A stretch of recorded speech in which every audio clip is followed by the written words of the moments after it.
Hello. So, welcome back to our statistics. So, we have finished Unit 1, Part 1, the last meeting. We have answered the following questions differentiating descriptive or inferential statistics. Now, we will move on to the next topic, the types of data and the types of variables, and of course your summation notation. All right, so let's discuss types of data. So which of the two, color versus height, do you think is qualitative, and which of these two is quantitative? Okay, you got it right. So color is qualitative and height is quantitative. Okay, why? So when we say qualitative, a qualitative data is a categorical measurement. So it is expressed not in numbers, but rather in natural language description. Okay, so for example, qualitative data deals with colors, right? So colors, what are the colors? Red, blue, green. So the colors are not described in numbers, right? So it is described in description. Okay, so qualitative data deals with description. The data can be observed. Can you observe colors? Yes, you can observe colors, right? However, you cannot measure them. They are not expressed in numbers, okay?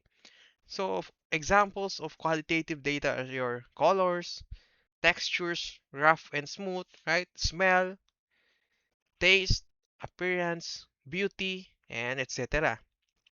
On the other hand, quantitative data is a numerical measurement. So it is expressed in numbers. So what are these? So these are your length, your height, your area, volume, anything with numbers. Okay.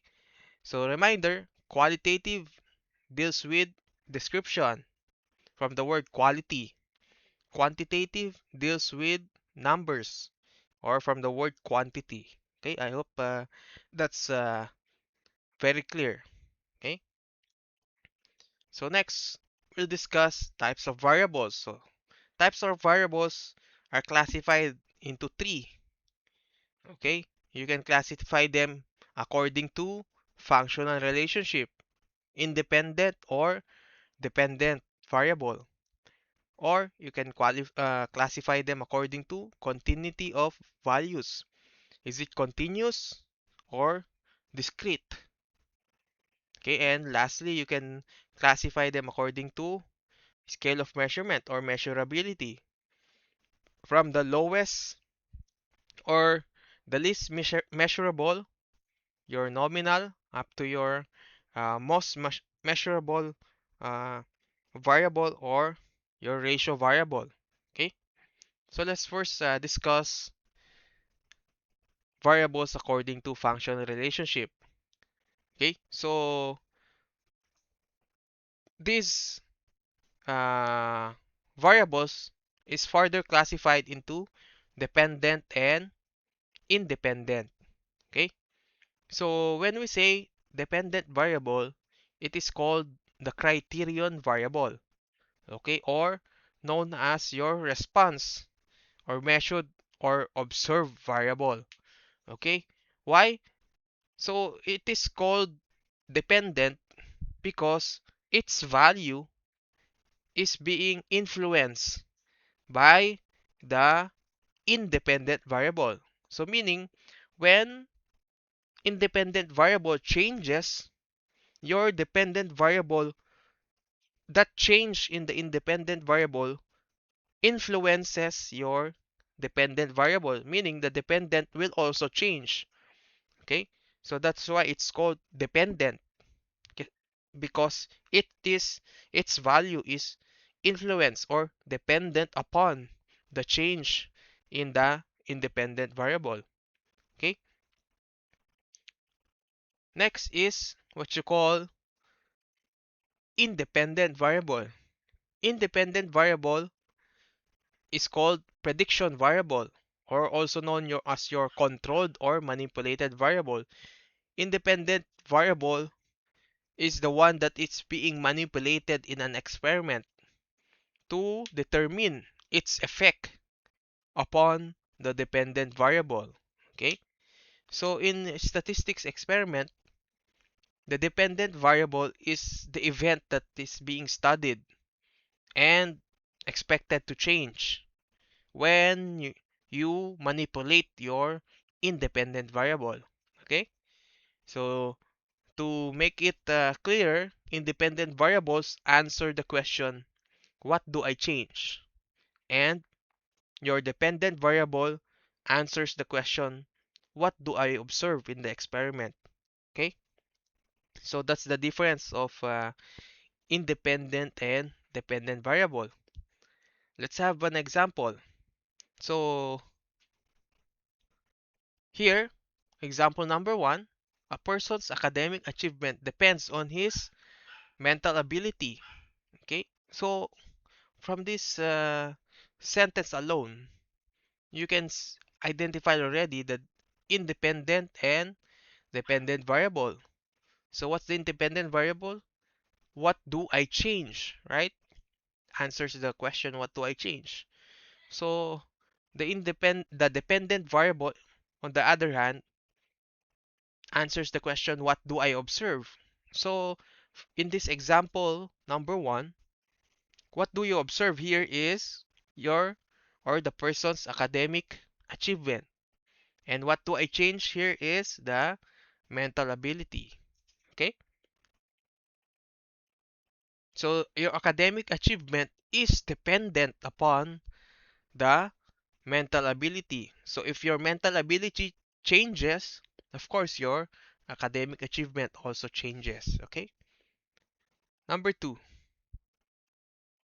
Okay. So what are the effects of psychological factor variables on agricultural labor productivity? So what do I change here is the psychological variables. What do I observe is the productivity. So your productivity is dependent upon your psychological factors, right? So if you change the psychological factor, if you lower it, the agricultural labor productivity also changes. So it is dependent upon the psychological factors. Okay? So that's how you uh, look if look for the dependent and independent variable. Okay?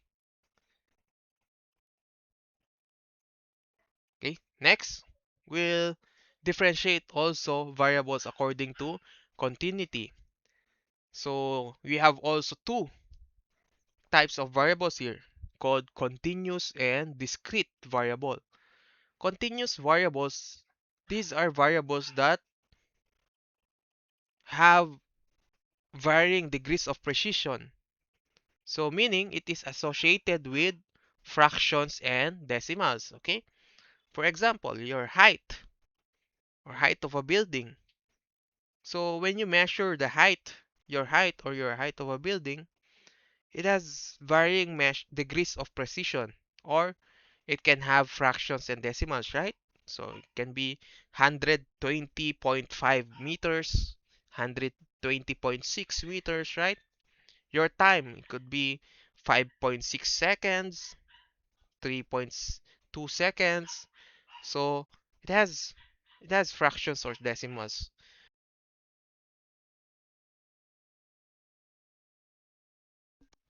Those types of variables are called your continuous variables, okay? In contrast,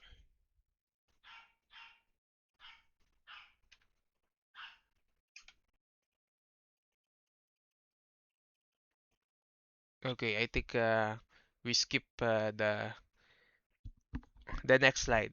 However, I'll just explain. Uh, in contrast, letter B or your discrete variable is associated with whole numbers, meaning it doesn't have fractions or decimals. Okay, so that's the difference. Continuous, it is associated with fractions and decimals, and discrete are your whole numbers. Okay, okay, let's try to have these examples, right? So for example, 5 question quiz is given in math class. The number of correct answers on a student quiz. So what is that? Is that discrete or continuous?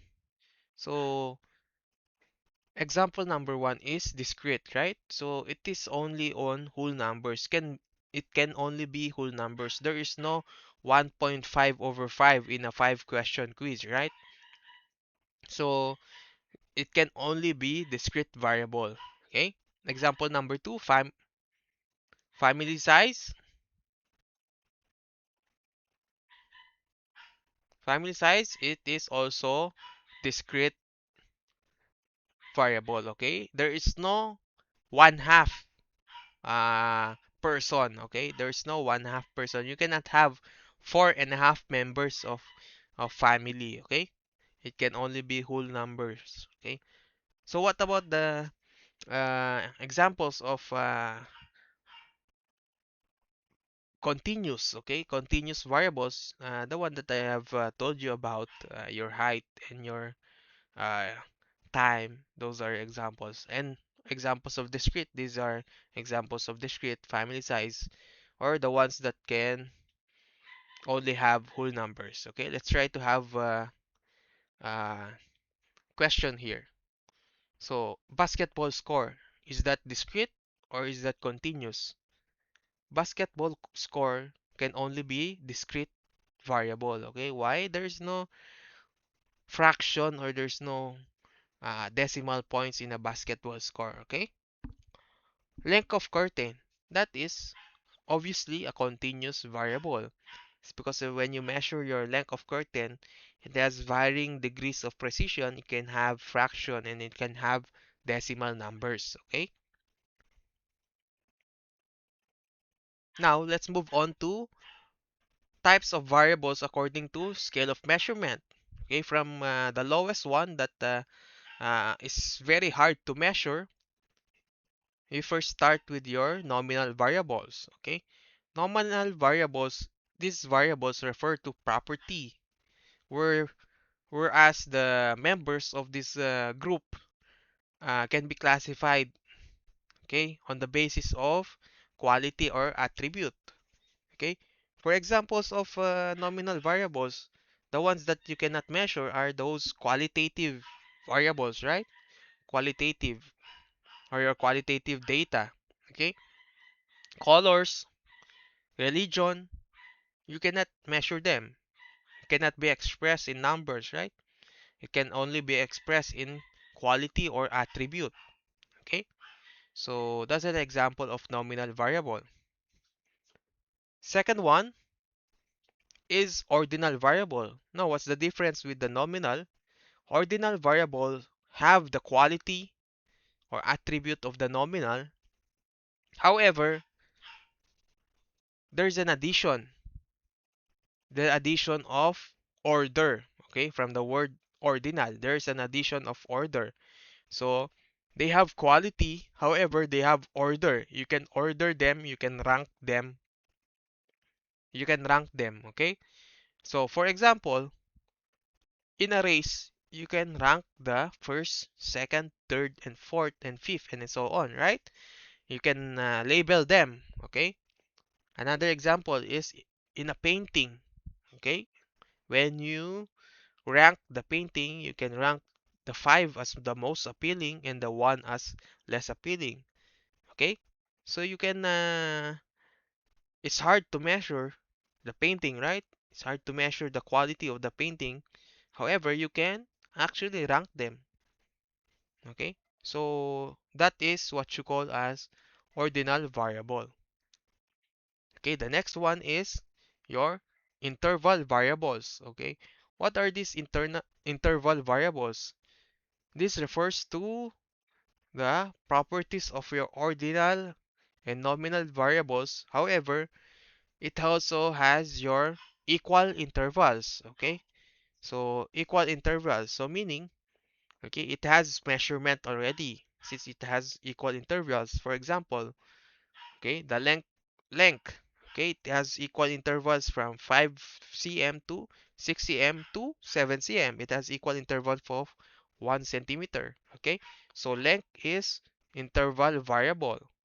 Okay, example, second example is your temperature in degrees. Okay, so 10 degrees has equal interval with 20 degrees to 30 degrees. Okay, so your temperature in Celsius or centigrade is an interval variable. Okay, then lastly, the most measurable of them all is what you call ratio variables. Okay, what is this ratio variable? Okay, this refers to exactly the interval variable. However, it also has your absolute zero. Okay, it has an absolute zero quality. Okay, so what is this absolute zero? It has a reference point. Okay, it has a reference point or your zero. Okay, so for example, in a temperature scale, okay, temperature scale in Kelvin. Okay, in Kelvin you have your absolute zero, what you call absolute zero. That is the reference point. This is the lowest one, no? Zero. Okay, so example number two, you have your weight in kilograms. Okay, weight in kilograms have 0 kilograms, right? It has a reference point. Okay, so weight in kilograms is a ratio variable. Okay,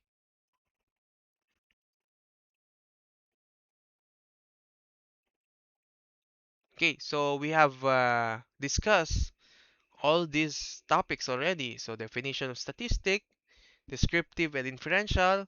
We have discussed your population and sample, parameter and statistic. We also have differentiated variable and constant, your types of data, qualitative versus quantitative, your different types of variables according to continuity, functional relationship, and measurement scales. Okay, so let's try to answer this question. Okay, on letter A, identify the independent and dependent variable. Okay, so for number one, is there a relationship between development orientedness and administrative performance? Okay, so what is the independent variable here? It is the developmented development orientedness. Okay, so that development orientedness will the change in that variable will actually influence your administrative performance. So your administrative performance is your dependent variable. Okay. Number two, what are the are the effects? Actually, we have answered this already, right? So the dependent variable is your agricultural labor productivity, and your independent variable is your psychological variables. Okay. Okay, let's try to answer this. Letter B. So discrete versus continuous. Okay. So time is definitely continuous, right? Distance traveled by car, that's definitely continuous. Okay. Number three, basketball score, that is discrete. Number of pages in handbook, that is discrete. Height of a building, that is of course continuous variable. Average grade in English, that is also your continuous. Length of curtain, continuous.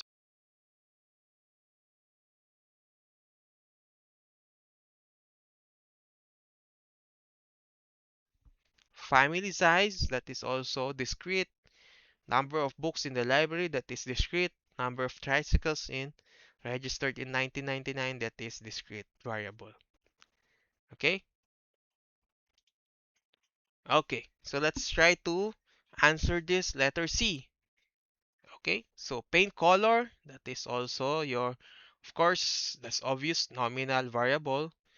Distance, that is interval or ratio.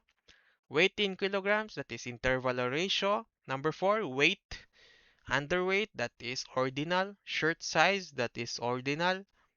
Player's uniform, that is ordinal. Zodiac signs, that is nominal. Your race, that is also nominal. Type of worker, that is ordinal. And of course, your marital status, that is nominal variable. Okay? Okay, so now we are gonna discuss what you call summation notation. Okay, listen carefully, class. This is very important in statistics. You will most likely use this often, this summation notation. Okay, summation notation is uh, written as this. Okay, so you have your letter E actually. Okay, that's the symbol.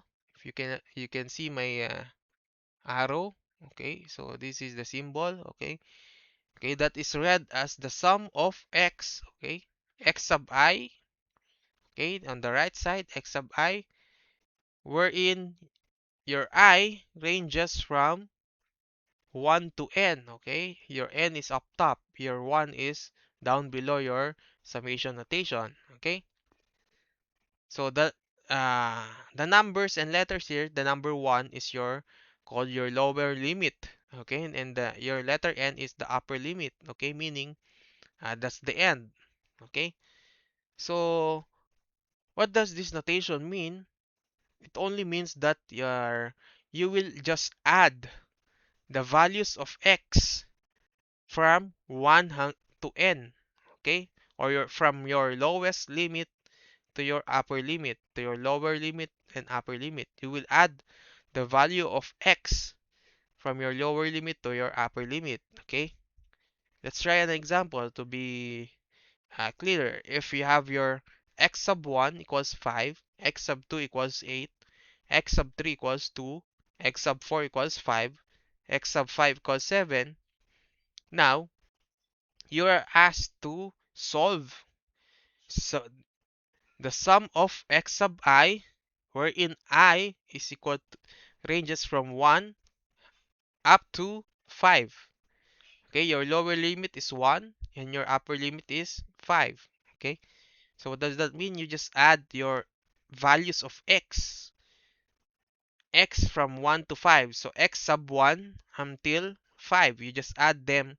X sub 1, x sub plus 2, x sub 2 plus x sub 3 plus x sub 4 plus x sub 5. And then you just substitute all the values of your x's from 1 until 5. You just add them and then you will get the answer. So it is equal to 27. Okay? So it's very easy. That's your summation notation. From the word summation, you will just add the values of your lower limit until your upper limit. Okay?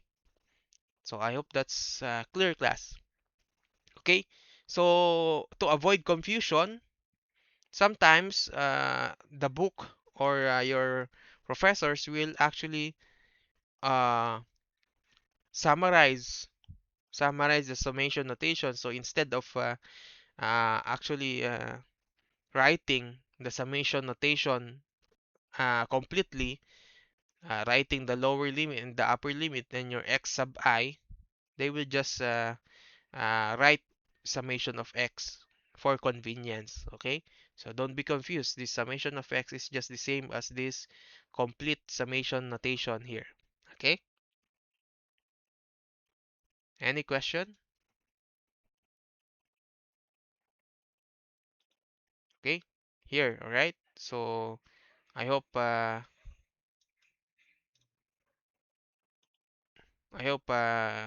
it's clear. Okay, so yeah.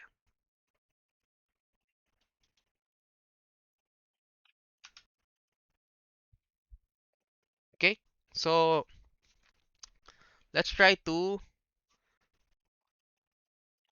discuss the rules in summation notation. Of course, it has rules in summation notation. Okay, the first rule is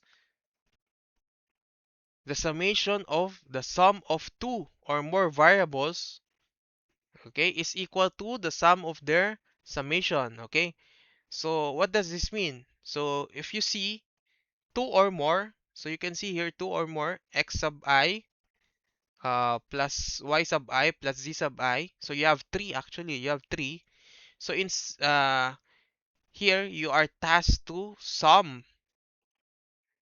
the x sub I plus y sub I plus z sub I from 1 until n. So we will add the values of them from 1 till n. So instead of solving it like this, so it is equal to the sum of their summation. So you can actually do summation separately. You can do summation of x, summation of y, and summation of z separately, and then you can just add them together. Okay, so that's the first rule. For example, let's have x sub 1 equals 3, x sub 2 equals 5, x sub 3 equals 6. And then you have your y sub 1 equals 2, y sub 2 equals 7, y sub 3 equals negative 3. So you are tasked to find the value of this summation of x sub I plus y sub I, where I ranges from 1 to n. So what's our n here? It's 3. Okay? So instead of solving it like this, you can just, following the first rule, you can just do summation separately. Summation of x separately and summation of y separately.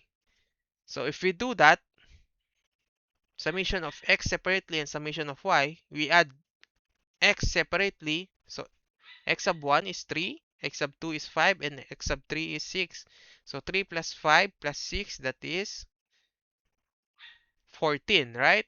And then let's try to add y separately. So 2 plus 7, that is 9, plus negative 3, so that's 6. Remember, x is 14 and your y is 6. So 14 plus 6, that is 20. Okay, let's try to see if the answer of this summation separately is 20 is equal to this. So let's try to solve this. So here, what you need to do is x sub 1 plus y sub 1. Okay, x sub 1 plus y sub 1 is 3 plus 2 is 5. Okay, that's 5. X sub 2 plus y sub 2, 5 plus 7, that is 12. So 12 plus 5, that is 17, right? And 6 plus negative 3, that is 3. So that could be 17 plus 3 is 20. So we have found out that if you do this, it it will result into 20, final value of 20. But if you do this separately, it will also result in the final value of 20. So it is equal, okay? So instead of doing this x sub I plus y sub I, instead of summing it two variables from 1 until n, you can just do summation of it separately, and then you just add them after. Okay, since addition, the operation is addition, you can just copy it, and then you just add the summations, separate summations of x and y after it. So it will just result in the same answer. Okay, so that's how you solve your first rule in summation. Okay. Okay. The second rule is the summation of product of a variable and a constant is equal to the product of the constant and the summation. Okay. What does this mean? So instead of doing this summation, or you have your constant times your, instead of having your product of the constant and your variable, you can just do the summation of the variable instead first, and then just multiply the constant after. Okay, so let's say x sub 1 equals 4 and x sub 2 equals 6, x sub 3 is negative 5, and your constant is 3. So instead of multiplying your constant every value of your variables from 1 to 3, you can just do the summation of your variables or your variable x from 1 to 3 and then multiply it later to your constant. Okay, let's try it. So we can have a separate summation first of your variable x from 1 to 3. So 4 plus 6 plus negative 5, that will result into 5. Okay, then multiply it with 3. The constant is equal to 15, right?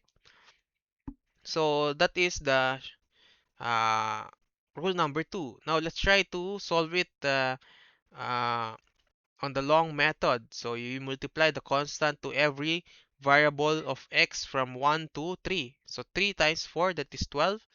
3 times 6, that is 18. 3 times 5, that is negative 15. So 12 plus 18 plus 30 plus negative 15, that is also 15. Okay, so the end result will still be the same. That is your rule number 2 in summation notation. Okay.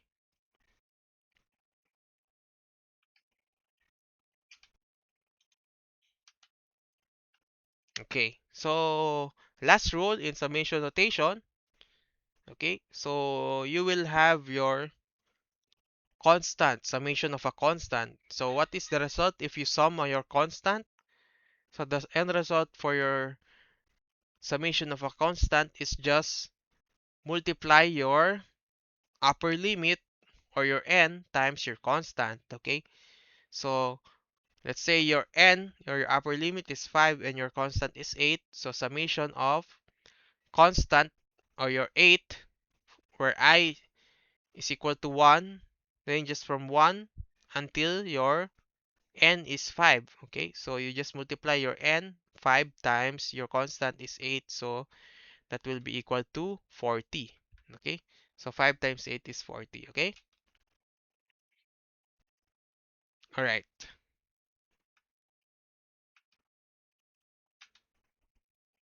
Okay, let's have this as an example. Okay, so compute for this. So summation of x. So what does that mean? You just add all the x. Okay, 3 plus 5 plus negative 4, that is 4. Okay, so summation of y, negative 2 plus 6 plus 1, that is 5. Okay, summation of x squared, that is 50. Okay, y, you just add the uh, square of each value of x from 1 to 3. So 3 squared plus 5 squared plus negative 4 squared, that would be equal to 9 plus 25 plus 16, that is 50. Okay, same is true with summation of y squared. So negative 2 squared plus 6 squared plus 1 squared. So that will be equal to 4 plus 36 plus 1, that is 41. Okay. Now, summation of xy, remember. So this is two variables. So again, you can just do summation of each other, summation of x and summation of y, and later on, since that this multiplication, you can just multiply them. So actually number 5 and number 6 have the same answer, because if you apply your first rule in summation notation, this will be the result. Number 6 is the same with number 5. Okay, let's try it. So xy, so you multiply this 3 times negative 2, so that's negative 6, right? So 5 times 6, that is 30. Negative 4 times 1, that is negative 4. So if you add them, that is 20. Now here, number 6, so you first do the summation of x and then you first do the summation of y and then you multiply them together, right? What is summation of x? It is 4. What is summation of y? It is 5. So if you multiply them, that will still be the end result is 20. So 5 and 6 have the same answer, since if you apply rule number 1, they have the same end result. Okay, so I hope summation notation is clear. Okay,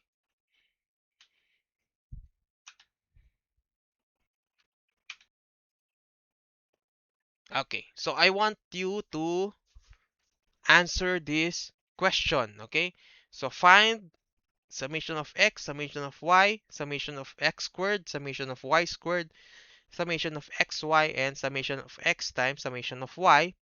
6 questions as your assignment. Okay, so you have your letter A, you have your xy tables here, you have your values of xy.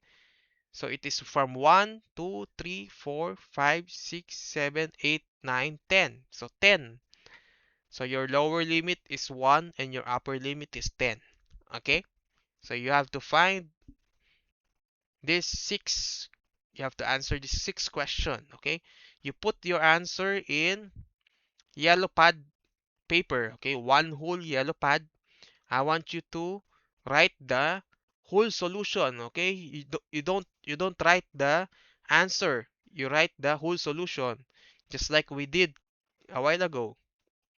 Remember what we did a while ago? Here. So you write this, okay?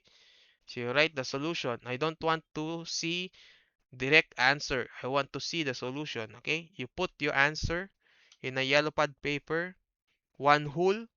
No, it is just one whole yellow pad, okay? Because this is long, okay? The solution is long, okay? And remember, this is 6 questions, okay? So one whole yellow pad, okay? Okay, next meeting we will discuss your rank. Okay, so let us end here and then we'll see each other on the next meeting and we'll discuss ranks. Okay.